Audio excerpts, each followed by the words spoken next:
The chamber doors opened before I was ready. Not that I expected to be ready.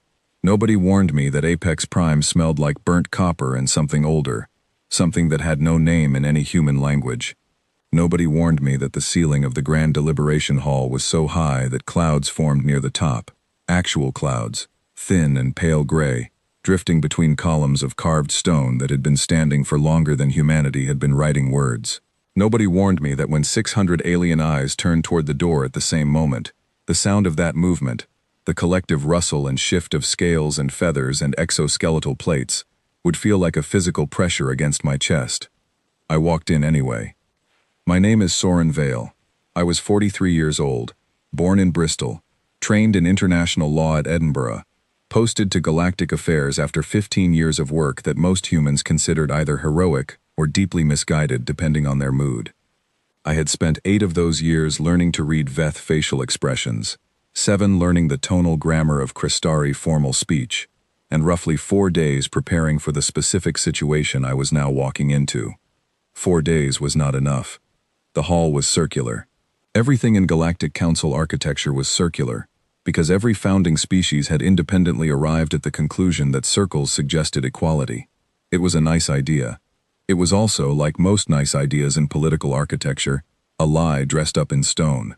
The 5 great thrones of the council sat elevated on a raised platform at the far end of the room, and no amount of circular geometry could disguise the fact that they were thrones, that they were higher than everything else, and that the being sitting in the center one was looking at me the way a collector looks at something small and interesting in a jar. High Arbiter Veth Callius was ancient.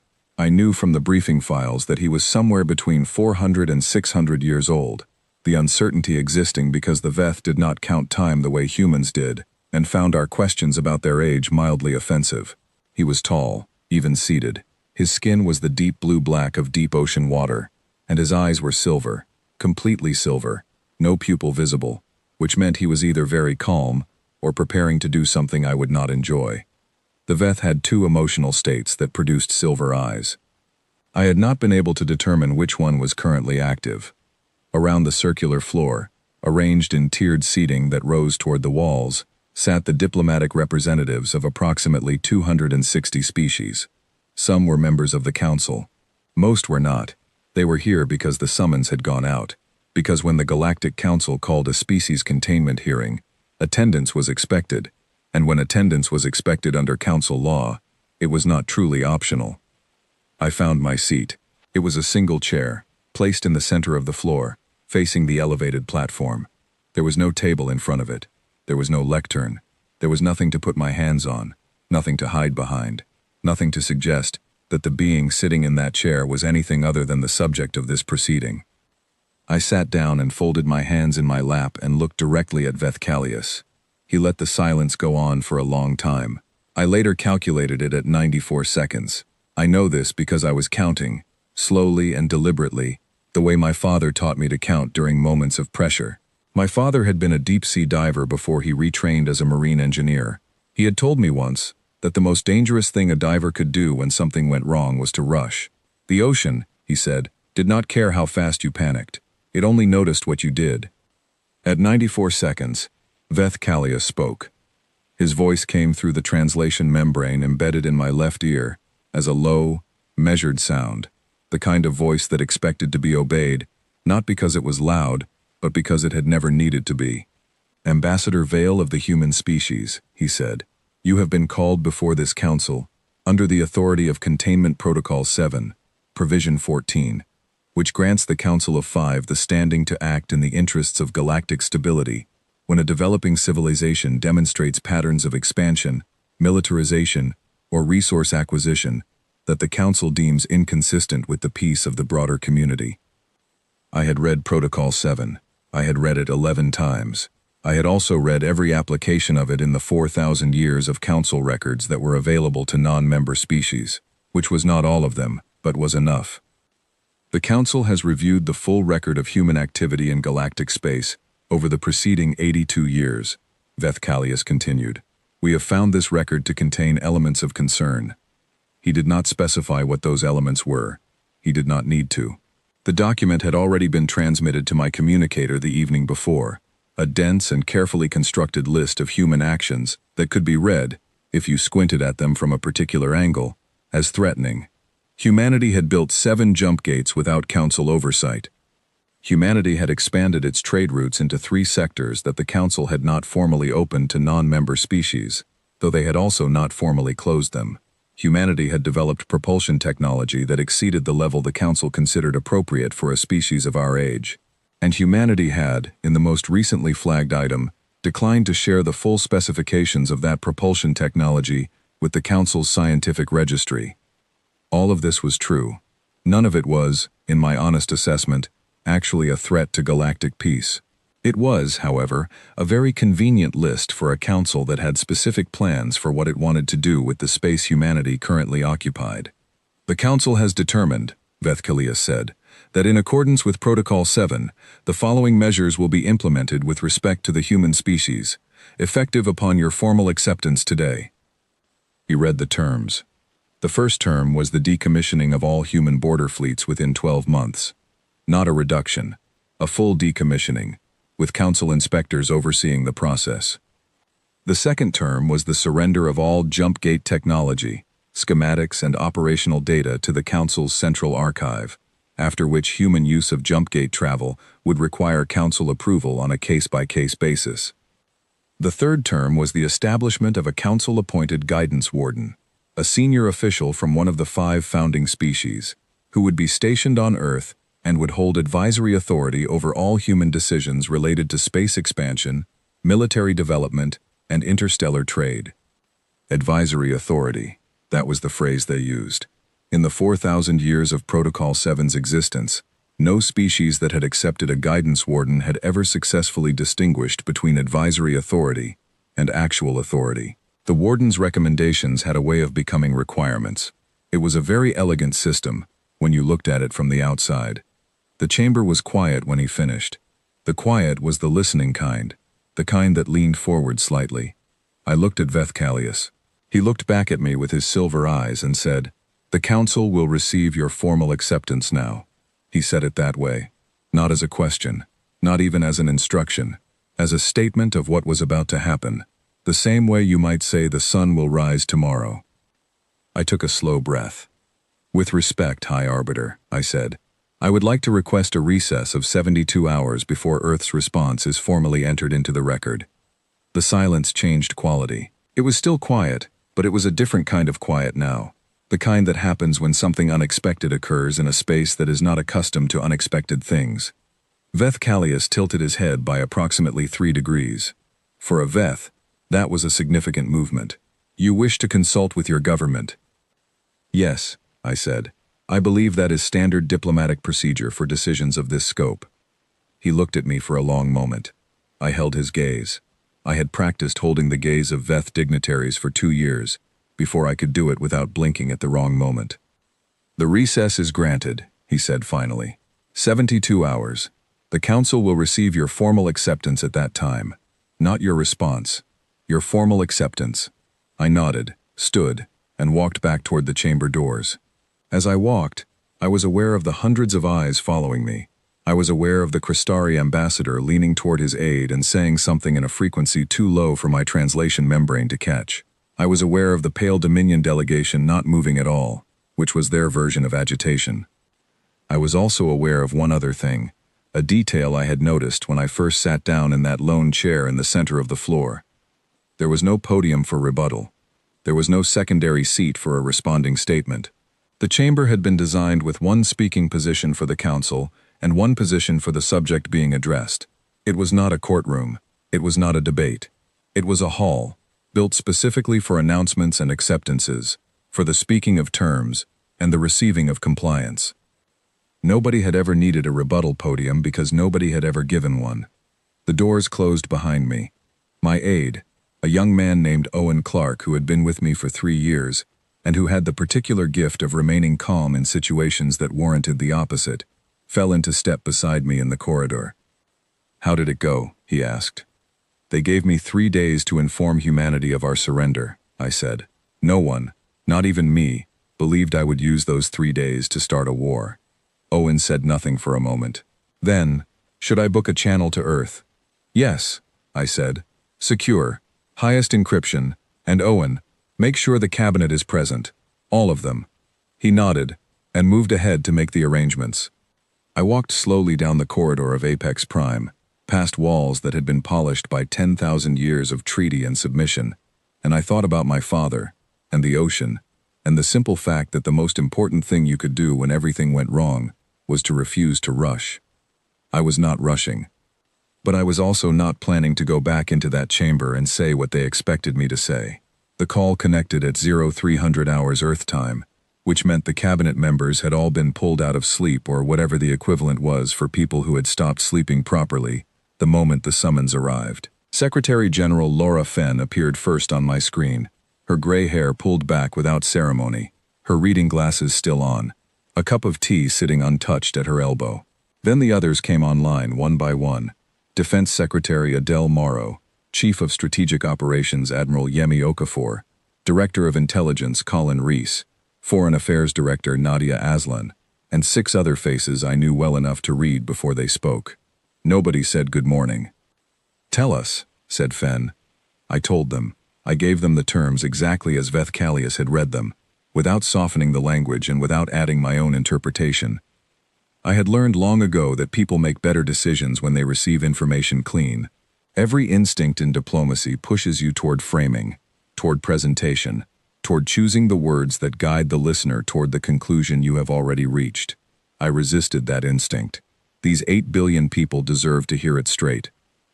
When I finished, the silence on the call lasted longer than the silence in the council chamber had.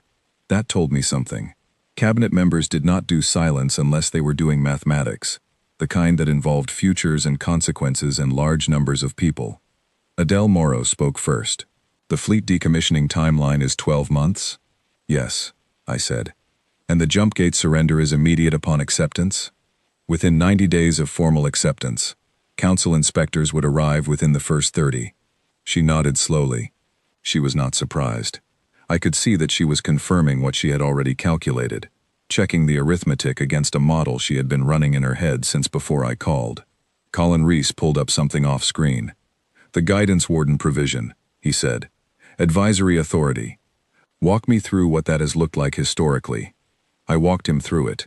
The Dorothi species, who had accepted a warden 2,000 years ago, now had no independent military capacity, and exported 60% of their mineral output to Crystari markets, at prices the Crystari set. The Solvari, who had accepted one 1,500 years ago, had a warden's office embedded in their planetary government that had, over 8 centuries, quietly expanded its advisory scope to include education, infrastructure, and scientific research. The Solvari technically retained full sovereignty. Technically. I watched the faces on the call as I spoke. The room was doing math. All of them. What is the realistic trajectory? Said Nadia Aslan. If we comply. 30 years before the border fleet decommissioning creates a security gap the Council can use to justify expanded warden authority. 40 years before the jump gate monopoly makes our trade routes dependent on Council approval. 60 years before the resource economics shift far enough that human space becomes a net exporter of raw materials at controlled prices. I paused. I want to be precise about this.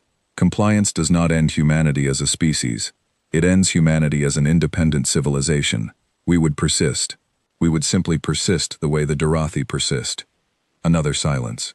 Admiral Okafor had not spoken yet. She was a tall woman, with close-cropped hair, and the habit of sitting very still when she was thinking, so still that on video calls people sometimes assumed she had frozen. She had not frozen. She was reading something on a screen I could not see, and her expression was the flat, clean expression of someone who has already arrived at a conclusion and is now deciding how to present it. Soren, she said, how much do they know about us? I knew immediately what she meant. Their intelligence files put our active fleet at roughly 400 warships. They believe our most advanced propulsion system is the Mark VI drive, which we publicly registered with the Council 8 years ago. They have no record of the longbow systems. Okafor looked at someone off screen and said, quietly, pull it up. I had heard of Operation Longbow. Every senior diplomat in Galactic Affairs had heard of it, in the way you hear of contingency plans, that nobody believes will ever be activated. It had been written 12 years ago, by a small strategic planning team that had looked at the Council's history and decided, against every official foreign policy position, that humanity should prepare for the possibility of direct confrontation. The team had been considered alarmist. Their report had been filed and not discussed in public session. It was being pulled up now. The plan was built on 3 assumptions, Okafor said, still reading. First, that the Council underestimates our military capacity because they have never had reason to look hard at a species they consider non-threatening. Second, that our jump gate technology gives us a response time advantage in our own space that no Council fleet can match. Third, that the Council's unity is more fragile than it appears. Specifically, that the Marathi Republic has been a reluctant member since the Third Expansion Accord and could be moved under the right circumstances. She looked directly at the camera. All 3 assumptions are still valid. Director Reese added something I had been waiting for someone to say. The 42 non-member species who received our broadcast signal this morning. The summary we sent of the Protocol 7 terms before the hearing. We have responses from 31 of them already. None of them are supportive of the Council's position. I had sent that broadcast the night before the hearing, before I even walked into the chamber. It was the kind of action that could be called either bold or reckless depending entirely on what happened next. I had calculated the odds for a long time before sending it. The Marathi withdrawal from the last 2 council sessions, said Fen quietly. She was looking at something in her files. Is that connected? I believe so, I said. Their senior representative, an official named Dava Sane, made 3 separate requests over the last year for a review of Protocol 7's historical application record. The Council denied all 3 requests without explanation. Dava Sane has been quiet since then. Quiet in the way that experienced diplomats are quiet when they are waiting for the right moment. Fen set down her tea. She looked at me through the screen with the expression she used when she had already made a decision, but was waiting to see if the room had arrived at the same place. I had seen that expression before. It meant she was about to stop consulting and start leading.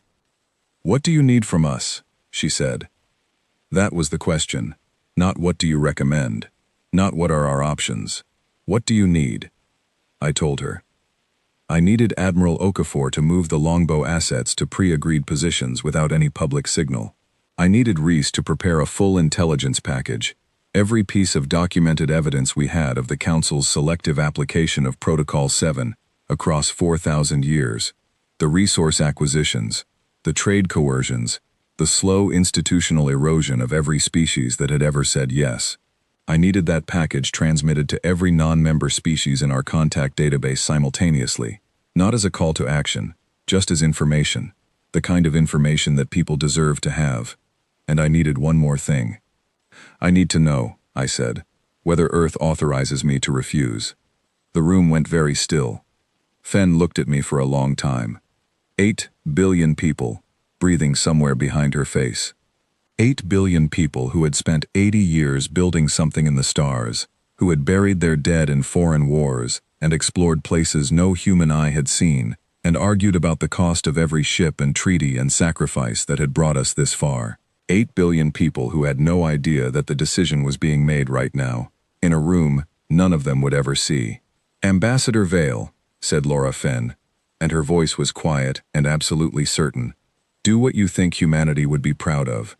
The call ended. I sat in my cabin on Apex Prime for a long time after the screen went dark. The station hummed around me with the machinery of 1,000 years of diplomacy, all of it built on the assumption that small things said yes to large ones. Outside my small porthole, the stars were extraordinarily still. I thought about my father. I thought about the ocean. Then I opened my communicator and began to write. I wrote until the words were right. Not impressive words, not historical words, just clear ones. The kind you could say out loud without feeling like you were performing. The kind that would still sound true when people read them 100 years from now, in whatever future was on the other side of what I was about to do.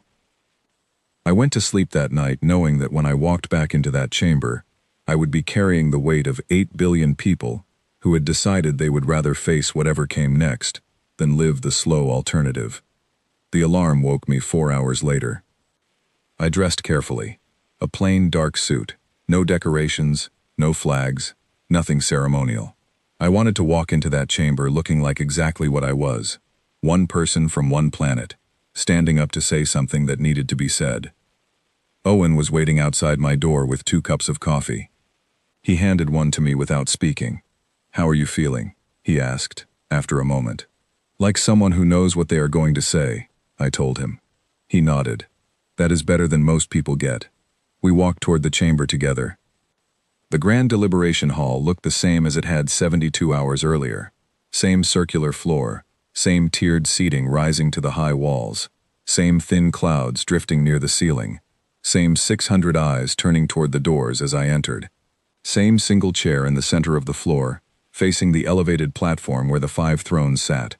Same silver eyes watching me from the center throne. I walked to the chair. I did not sit down. That was the first unexpected thing. The protocol required the subject of the hearing to be seated before the council addressed them. It was a small physical arrangement, but it was not accidental. A seated figure faces an elevated platform from below. A standing figure changes the geometry slightly. Not much, but enough. Veth Callius noticed. The tilt of his head was smaller this time, only a degree or 2, but I caught it. I set my communicator on the floor in front of the chair, not on a podium, because there was no podium for me. Just on the floor, a single flat rectangle of human engineering, placed on the ancient stone of the council's hall. "Ambassador Vale," said Veth Callius, "the council is prepared to receive the formal acceptance of the human species with respect to Protocol 7. He said it exactly the same way as before. Acceptance, not response. A statement of what was about to happen. "High Arbiter," I said, "the human species formally declines." The silence that followed was unlike any silence I had heard in that hall, or anywhere else. It was not the listening silence from before, and it was not the surprised silence of a disrupted ceremony. It was deeper than both. It was the silence of a room full of beings who had just encountered something that their mental architecture did not have a category for. I did not stop. Earth formally rejects Protocol 7, Provision 14, as applied to humanity, on the following grounds. I did not need to read from anything. I had written the words until they were inside me. First, Protocol 7 was created to protect galactic stability from genuine threats. In 4,000 years of application, it has been used exclusively against non-member species in resource-rich sectors of space, that subsequently became integrated into council member economies. We have the records: 12 species, 12 hearings, 12 guidance wardens appointed. 12 civilizations that now operate as economic dependencies of council members. This is not protection. It is a system, and it is a system we are declining to enter. I watched the chamber. The Crystari delegation was very still.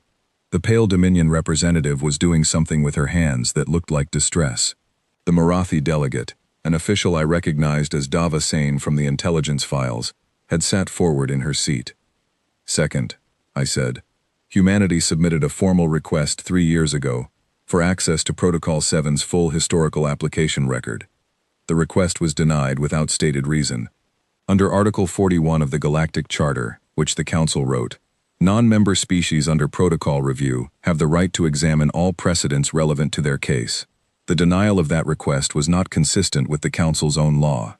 That one landed differently. I could hear the quality of the silence change slightly. Legal arguments did that in chambers like this. Third, I said, Earth has this morning transmitted a full documented account of the 12 historical Protocol 7 cases, with all supporting records currently available, to every non-member species in range. Not as a call to any action, as information, because the beings in this room and beyond it deserve to make decisions with full knowledge of the system they are operating inside. The Crystari senior ambassador made a sound. It was short and controlled, but it was there. Finally, I said, Earth would like to request that Protocol 7 be suspended, pending an independent review of its historical application, conducted by a body that includes non-member species representation. We believe this request is consistent with the Council's own stated values, and with the long-term stability that this institution was created to protect. I looked directly at Veth Callius. We are not your enemy, I said. We are asking you to be consistent with yourselves. The chamber was absolutely still. And then, from the tiered seating on the left side of the hall, Davasane of the Marathi Republic rose from her seat and said, in a clear and measured voice, "The Marathi delegation requests a formal recess." It was 5 words. 5 words spoken in a chamber that had not heard a non-council delegate request a procedural action in living memory, but she said them with the confidence of someone who had been waiting a long time for the right moment to say them, and the rules of the council did not technically prohibit a delegate from making the request, because no one had ever needed to write that prohibition.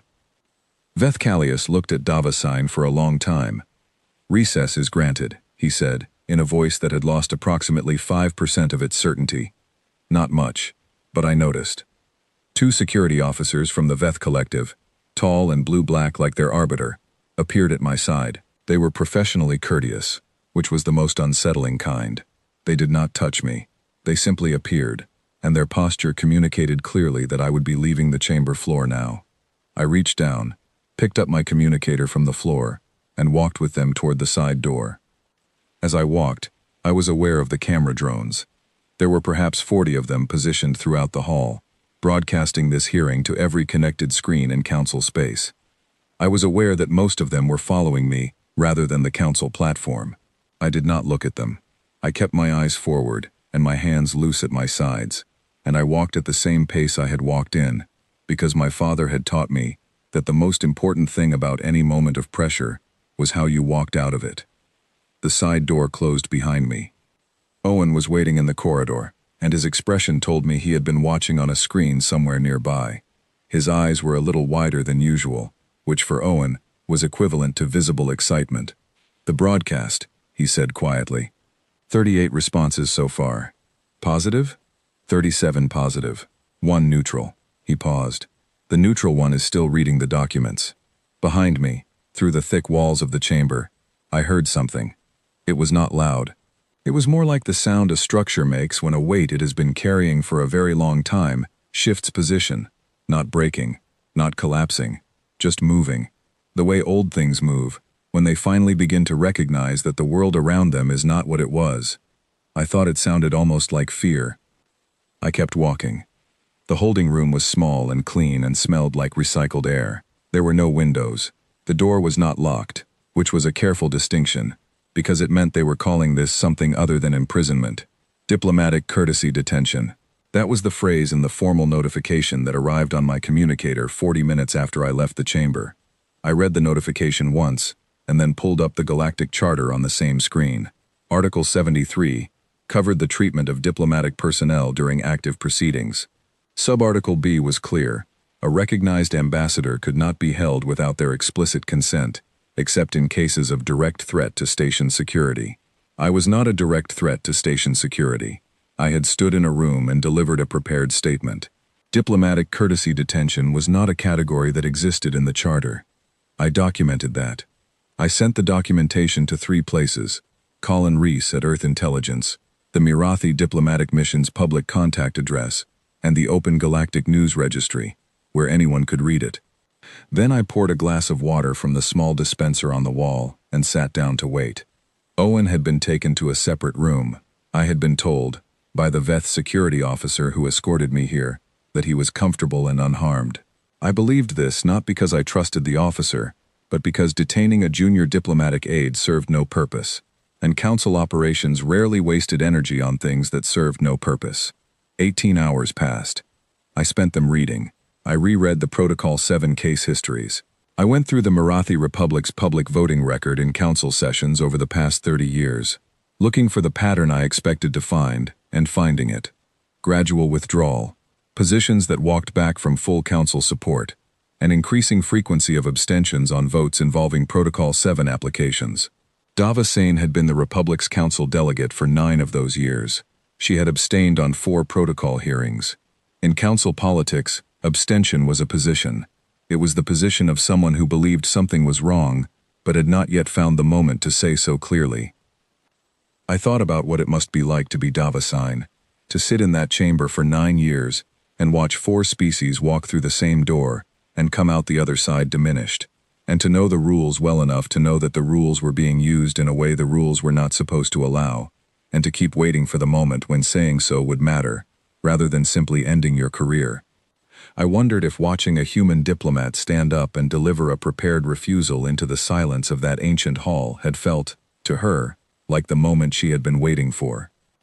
At hour 18, my communicator lit up with a message from Owen, sent from his room on a channel I recognized as a secondary secure line we had established for exactly this kind of situation. Longbow assets in position. The message read, all 12. Okafor sends her regards.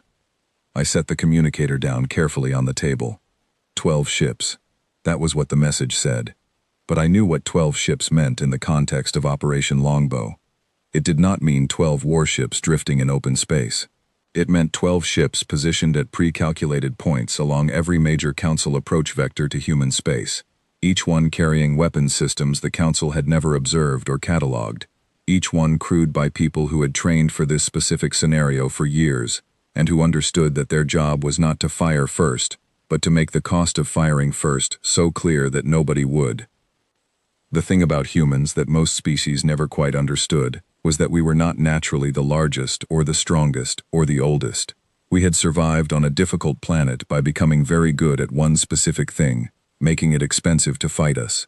Not impossible, not hopeless, just expensive, in the way that eventually made any adversary stop and recalculate. The Council's intelligence on Earth put our active fleet at 400 warships. The real number was higher. The Council believed our most advanced drive technology was the Mark VI. The real technology was not catalogued anywhere in any registry they had access to. The Council assumed our response time in our own space matched standard galactic fleet deployment speeds. It did not. We had 80 years in galactic space, and 3 billion years of evolution on a planet that made the cosmos look mild. We had been preparing for the possibility of a moment like this since we were still arguing about whether to build our first jump gate. Not because humanity wanted conflict, because humanity had read every history ever written, on Earth and elsewhere, and the histories all said the same thing.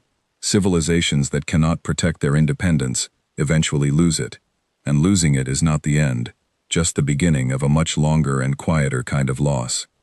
At hour 21, a knock came at the door. I said, "Come in," and the door opened to reveal not a security officer, but a small figure I recognized after a moment as one of the Mirathi diplomatic staff, a young official with rust-colored skin and large dark eyes, who was carrying a data chip and an expression of extremely controlled nervousness. She held out the chip. "From Representative Dava Sane," she said. "Not official, personal." I took the chip and inserted it into my communicator. The message was 3 sentences. The first sentence said that the Mirathi Republic had formally requested an emergency session of the Council's general body to address the question of Protocol 7's review process. The second sentence said that 6 other non-member delegations currently present on Apex Prime had co-signed the request. The third sentence said that she hoped I was comfortable and that the water dispenser in that room was known to be unreliable. I sat with that message for a moment.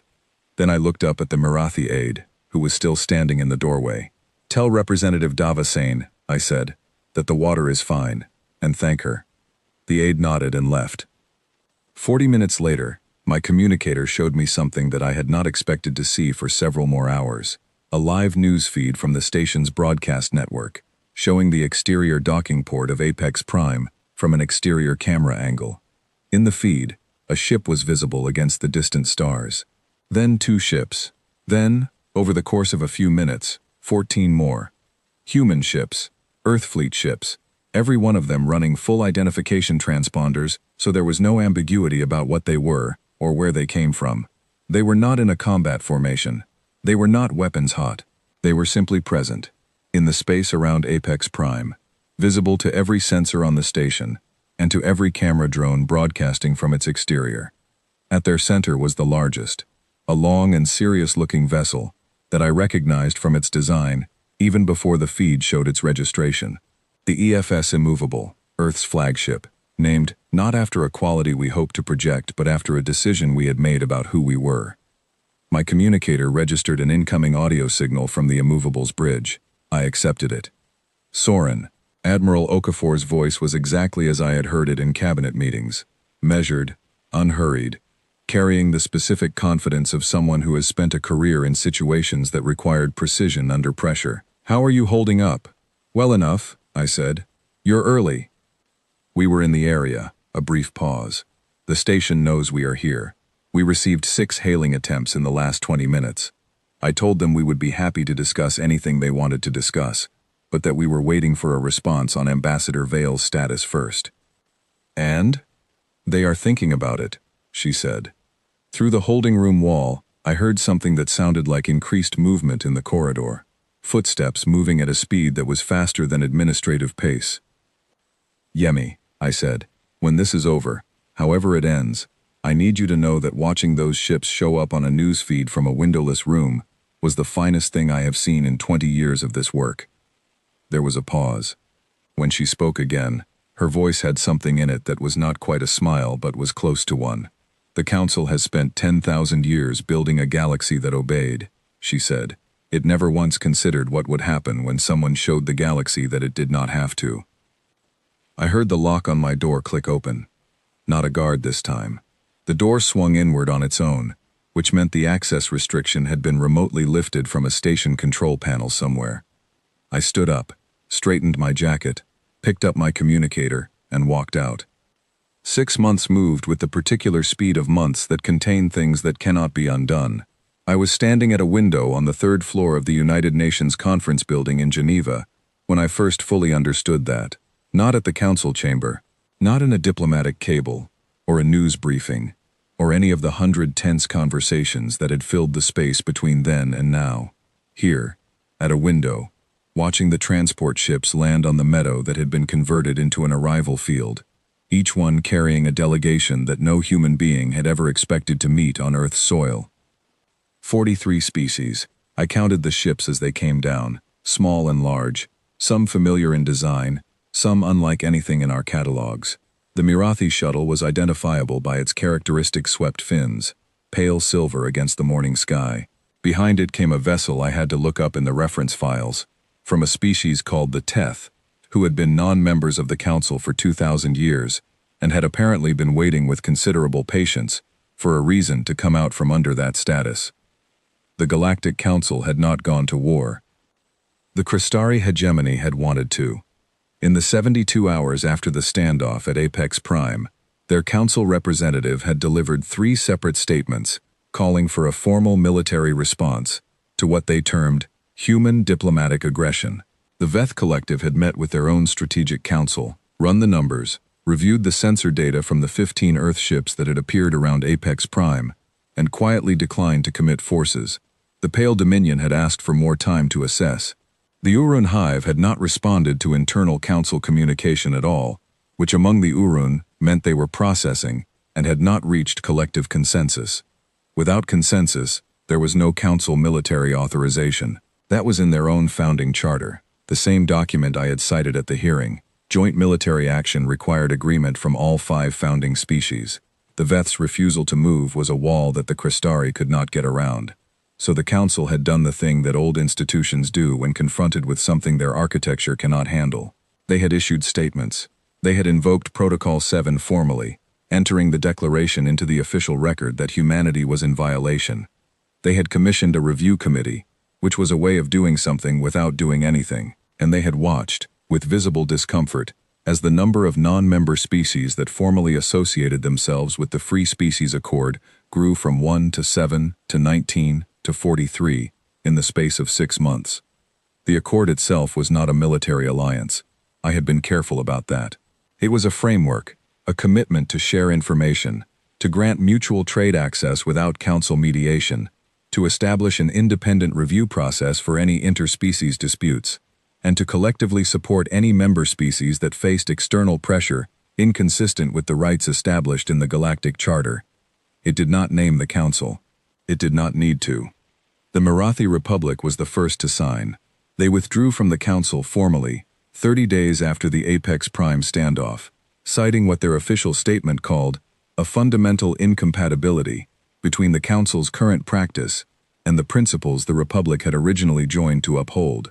Their seat on the Council had been empty since. 2 smaller civilizations, the Drenathi Compact and the Solvari, who had spent 15 centuries living under the quiet pressure of a guidance warden, followed within the same week. The Solvari's withdrawal statement was 11 pages long and contained, among other things, a detailed account of every instance over 1,500 years in which their guidance warden's advisory authority had functionally overridden decisions made by the Solvari people about their own civilization. Nobody at the council had expected the Solvari to say anything. The Solvari had been quiet for a very long time. I left the window and walked downstairs to where Owen was coordinating the arrivals, managing the logistical chaos of 43 species with different atmospheric preferences and gravity needs and dietary requirements, all trying to enter the same building without incident. He was doing it with the same calm efficiency he brought to everything, and he had drafted in enough support staff that the system was working, mostly. Dava Sign's delegation is asking about the afternoon session timing, he said when he saw me.